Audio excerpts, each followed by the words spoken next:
tema dessa mensagem hoje é como enxergar longe. Como enxergar longe. Muitas vezes nós temos o hábito de ficar olhando muito perto, né? Até porque é onde a gente põe o pé, quando nós estamos andando, é natural isso. Mas é importante enxergar longe, é importante enxergar distante.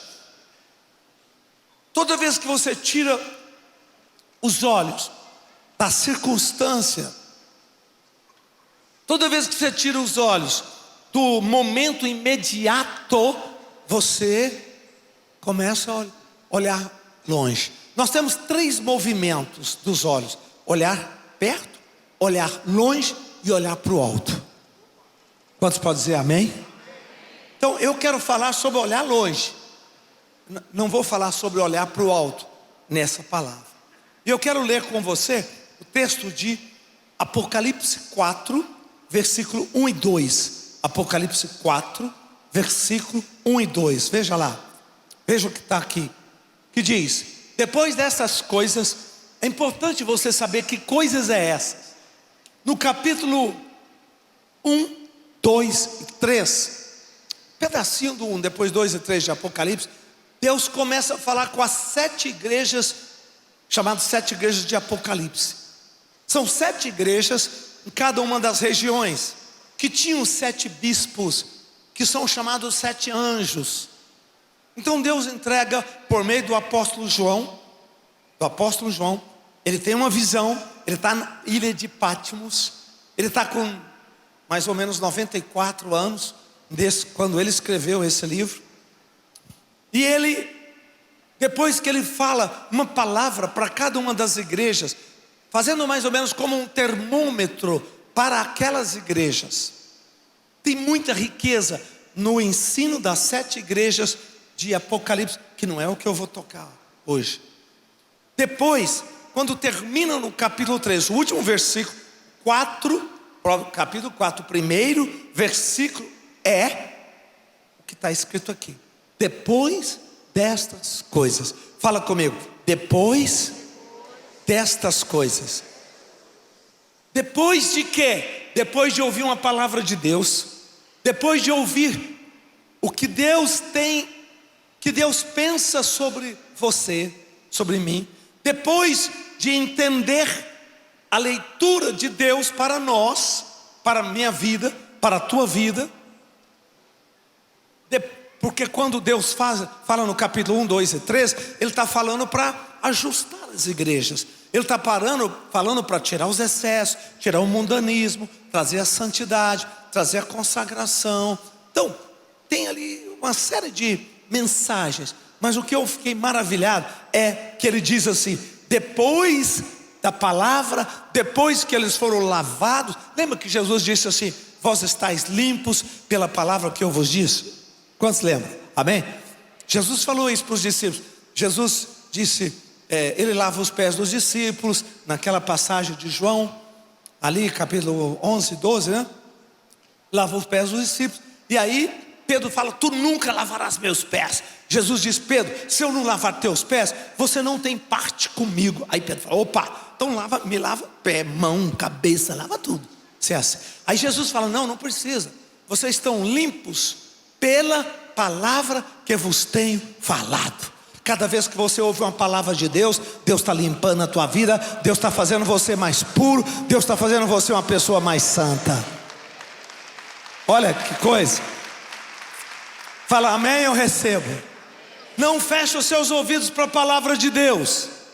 Bem, uma das coisas que tem me impressionado nessa carreira de 55 anos de fé, mais ou menos isso, 53 anos de fé, é que as pessoas cansam de orar, cansa de estar na igreja, cansa de ir para a célula, cansa de ir para revisão de vida, cansa de ir para o discipulado. Sabe que tem hora que a pessoa fala: vou dar um tempo, vou para o Netflix.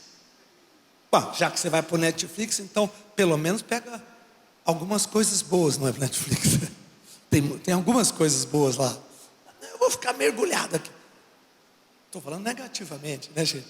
Tem outros que dizem: eu não quero saber de nada, eu vou para o cinema, eu vou para os restaurantes. Deixa eu te dar uma palavra: não se canse de estar na presença de Deus. Não se canse. A presença de Deus é o lugar que refrigera você. Não tem nada nesse mundo tão estressante como está vivendo hoje. Cada vez que você olha a rede social, o mundo está acabando. Parece que já acabou ontem, por um descuido você ficou. Não é assim? Rede social é um negócio de louco. Aquilo dá um estresse na pessoa. Más notícias, né? Só notícias ruins. Você sabe o que fala um pouquinho de ciência aqui, bem pouquinho. Você sabia que, todos nós já sabemos, nosso DNA humano, eu falei isso no meu livro, Ciência, Fé, o Reencontro pela Quântica. Pega aquele livro e lê, é um livro muito denso, mas muito rico. E eu cito algumas experiências naquele livro. Eu cito. E uma das experiências que eu cito é chamada a experiência da câmara do DNA. Puseram os DNAs em uma câmara. Câmara seria um aquário de vidro com vácuo. Tira todo ar e coloca ali tipo um ambiente de vácuo. E ponha DNAs. Puseram os DNAs. Pedaços de cabelo, pele. Puseram os DNAs. E colocaram uma fotografia, uma câmera fotográfica de mais ou menos 3 milhões de pixels e de ampliação. Então puseram assim e projetaram. E começaram a sujeitar aquele ambiente sob sons. Então começaram a gritar, xingar. O DNA fez assim, curtinho. Ele foi encolhendo. E ele se reduziu a 1/3.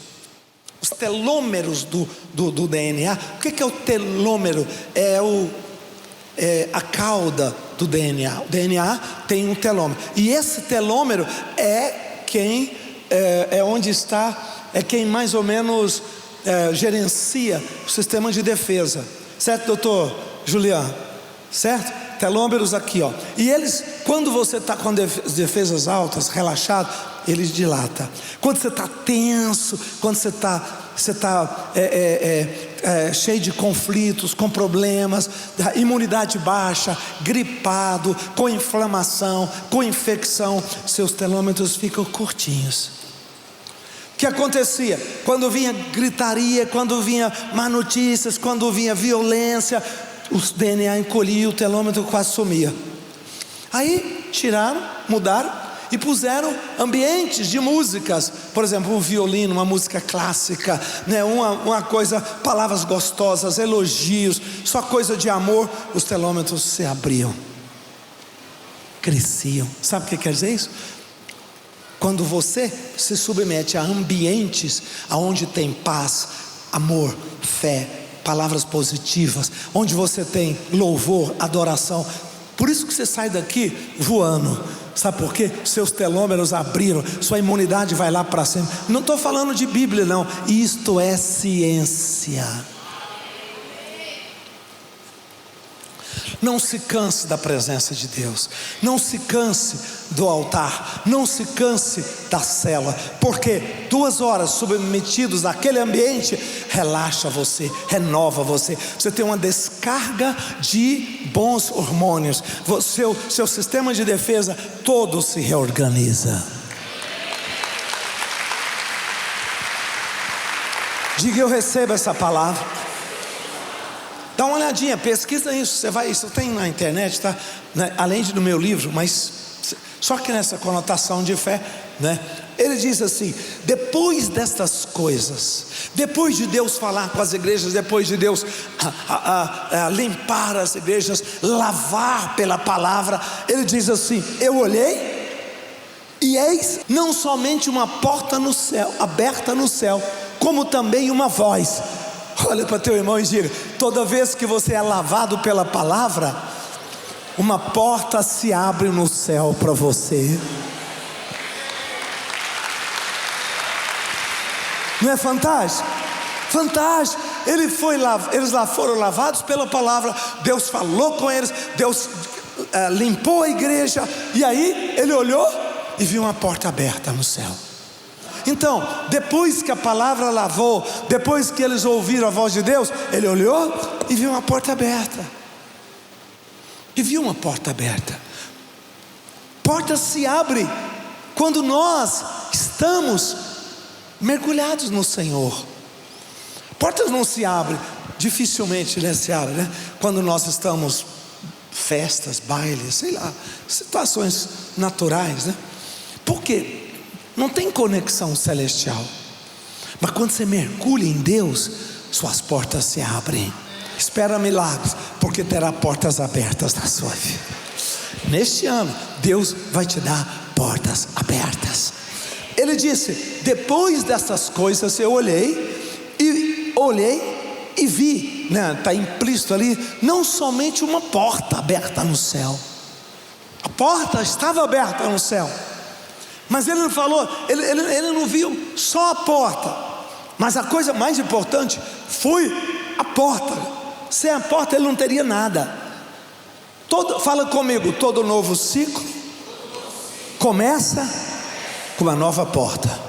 E aí ele diz assim: depois dessas coisas, depois que Deus falou comigo, depois que Deus me lavou, depois que Deus me limpou, depois que eu ouvi uma palavra, depois que o Senhor ministrou ao meu coração, eu olhei e eu vi uma porta aberta.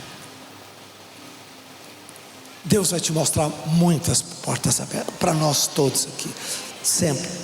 E aí ele diz: uma porta aberta, como também uma voz, como também a primeira voz que eu ouvi, como de trombeta, a falar comigo, dizendo: sobe para cá e eu te mostrarei o que vai acontecer. Então fala comigo: palavra que lava a minha vida. Diga depois: uma porta aberta, ou portas abertas. Depois Deus falou: sobe. Toda vez que você sobe, o que é subir? Subir é consagrar, subir é você andar perto de Deus, é você falar: eu quero fazer essa campanha, eu quero estar lá, eu quero ir para celebrações, eu vou viajar depois, mas eu quero estar lá. Subir é você entrar nos lugares celestiais, e subir é quando você olha e vê. Lembra que Jacó sonhou, dormiu, Gênesis 28, patriarca, dormiu, pôs uma pedra de travesseiro, e a Bíblia diz que ele sonhou quando ele estava dormindo, e no sonho ele viu uma escada que ligava os céus na terra, e os anjos subiam e desciam por meio daquela escada. Projeta para mim Gênesis 28, 10. Os anjos subiam e desciam. Os anjos subiam e desciam naquela escada. A escada foi o sonho de Jacó. Partiu Jacó. Deixa eu ver. Volta o 9. Pronto, 11. Pode ir para o 11. Isso. Chegou a um lugar, passou a noite. Já era sol ao posto, à noitinha. Tomou uma das pedras do lugar, fê-la como seu travesseiro, deitou para dormir. E sonhou uma escada cujo topo atingia o céu. Anjos de Deus subiam e desciam por ela. Perto estava o Senhor, e o Senhor Deus de Abraão teu pai, ele falou, né? O Senhor Deus de Abraão teu pai, Deus de Isaac, a terra em que tu estás deitada, Deus falando com ele: eu te darei a ti a tua descendência. A tua descendência será como o pó da terra. Estender-te-á para o ocidente, para o oriente, para o norte, para o sul. Em ti, na tua descendência, serão abençoadas todas as famílias da terra. Eu estou contigo, te guardarei por onde quer que fores, te farei voltar a esta terra, não te desampararei até cumprir tudo o que eu te falei. Diga: eu recebo essa palavra. olha o que Deus está dizendo: eu não vou te deixar enquanto eu não cumprir minha promessa. Quem tem promessa? Quem tem? Diga comigo: se eu tenho promessa, eu tenho a presença de Deus, porque Ele disse que estaria comigo até cumprir aquela promessa. Próximo, mais um. Despertou Jacó e disse: na verdade o Senhor está neste lugar. Eu não sabia. Mais um. E disse: quão temível este lugar. O que ele chamou aquele lugar, gente? Casa de Deus. Aqui é a porta do céu. Fala comigo: aleluia. Fala comigo, fala para teu irmão, diga: aqui é a porta do céu. Diga: aqui é a escada que sobe os céus. Quantos querem anjos subindo e descendo na sua vida? Quantos querem anjos trazendo respostas, levando intercessão, trazendo milagres? Quantos querem? Fala comigo: é na igreja. Diga: é na casa de Deus. Ela é a porta do céu. Ela é o lugar da escada que liga o céu e a terra. Hoje tem um tanto de gente crente desigrejado. Fala: está amarrado. Que triste, que triste. Eles estão perdendo tanta coisa. Ah não, mas o Espírito Santo está no nosso espírito. Então por que Jesus diz que a porta dos céus, o inferno não prevalece contra a porta do céu? Por que Paulo diz: não deixeis de congregar? Tem tantos versículos. A igreja tem problema, a igreja é gente linguaruda. A igreja tem muito mais problema que você imagina. Você não sabe 10% dos problemas da igreja.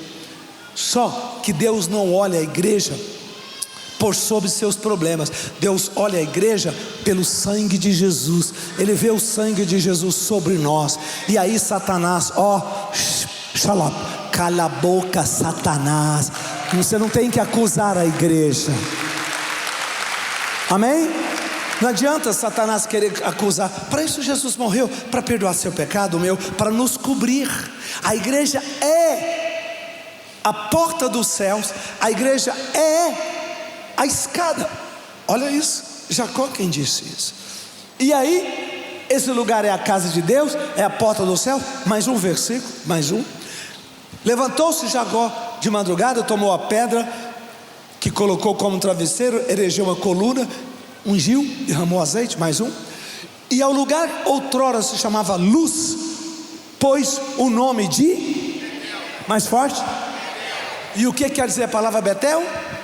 Casa de Deus. Casa de Deus. Então, é a casa de Deus. Quando Jacó teve problema com os filhos mataram Simeão e Levi, mataram a cidade de Siquém toda, por causa que o príncipe namorou a irmã deles, Diná, e tiveram um namoro e comeram o bolo fora de hora, deitaram, tiveram um relacionamento. Bom, casasse, não é? Resolveu. A Jacó até tinha consentido esse casar. Os moleques foram lá e mataram todo mundo. Pensa que juízo.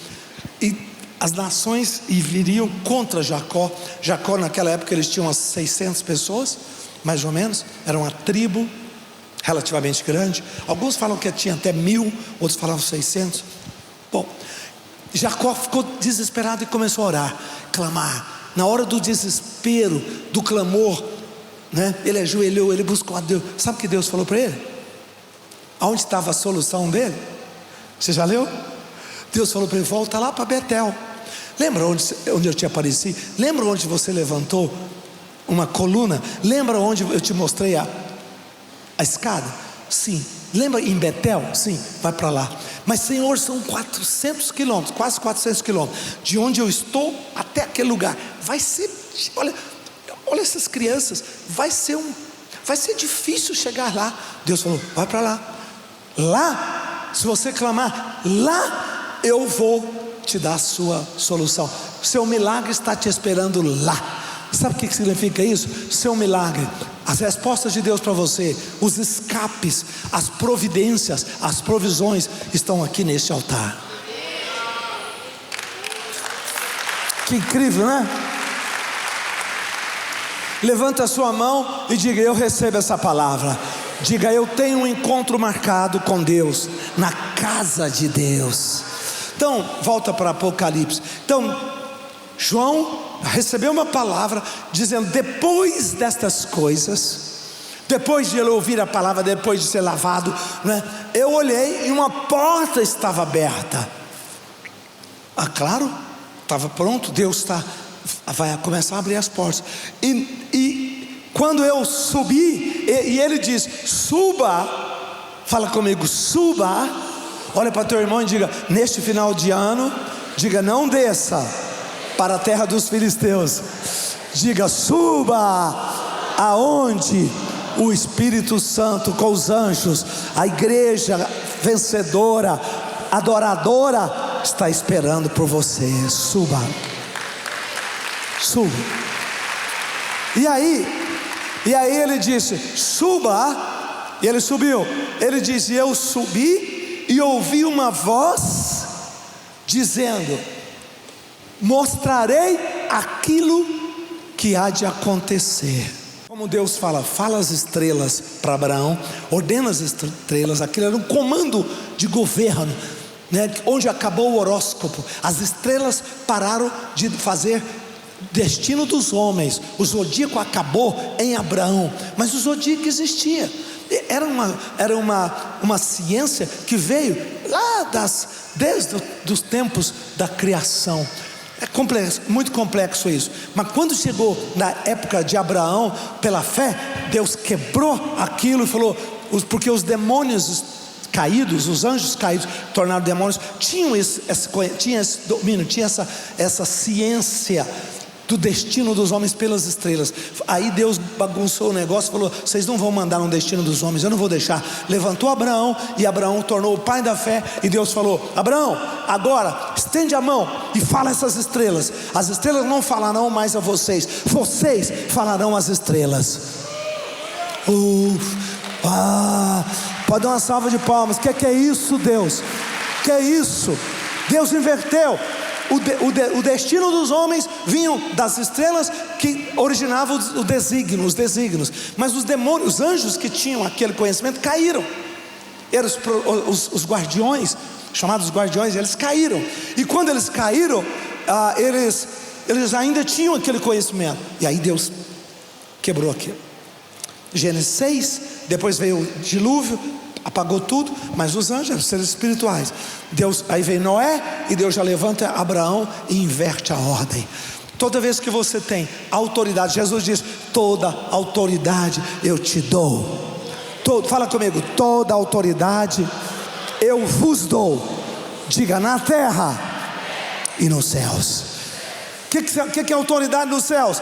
Onde estão as estrelas? Onde estão os potestades, principados, os anjos? Onde estão os comandos espirituais? Meu irmão, a igreja tem autoridade não só na terra, no céu. Suba e eu vou te mostrar o que vai acontecer. E você vai dizer: isso não vai acontecer não. Você vai usar a autoridade do meu nome, quebrar a maldição e liberar a bênção.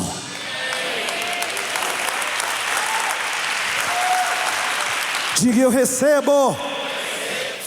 Então, meu irmão, uma porta vai se abrir no céu para você. Mas você precisa estar ouvindo a palavra. Escuta a palavra. Deixa Deus lavar você. Mergulha na palavra. Não se canse. Olha para teu irmão e diga: não se canse. Persevere.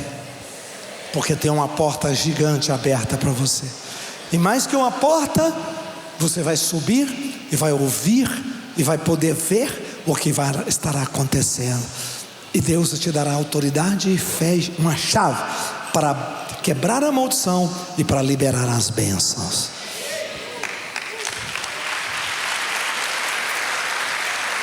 Diga: eu recebo em nome de Jesus. É ou não é animador o futuro? Muito animador o futuro. Muito animador. Graças a Deus. Feche os olhos. Põe a mão no seu coração, na mente. Põe mão no ombro do seu esposo, da sua esposa, como família, e vamos orar. Diga: Pai, eu recebo essa palavra. Diga: eu quero, Senhor, no fechar deste ano, ter novas portas abertas. Eu quero, Senhor, subir para os lugares celestiais, onde eu posso ouvir e ver aquilo que virá, e tu me darás autoridade para que eu possa quebrar todas essas maldições, tudo aquilo que o maligno intenta de mal, de ruim para o ano novo. E eu quero liberar a bênção, eu quero liberar meus sonhos, e eu quero liberar meus milagres, em nome de Jesus. Diga: este ano ainda eu recebo todas as minhas promessas, em nome de Jesus.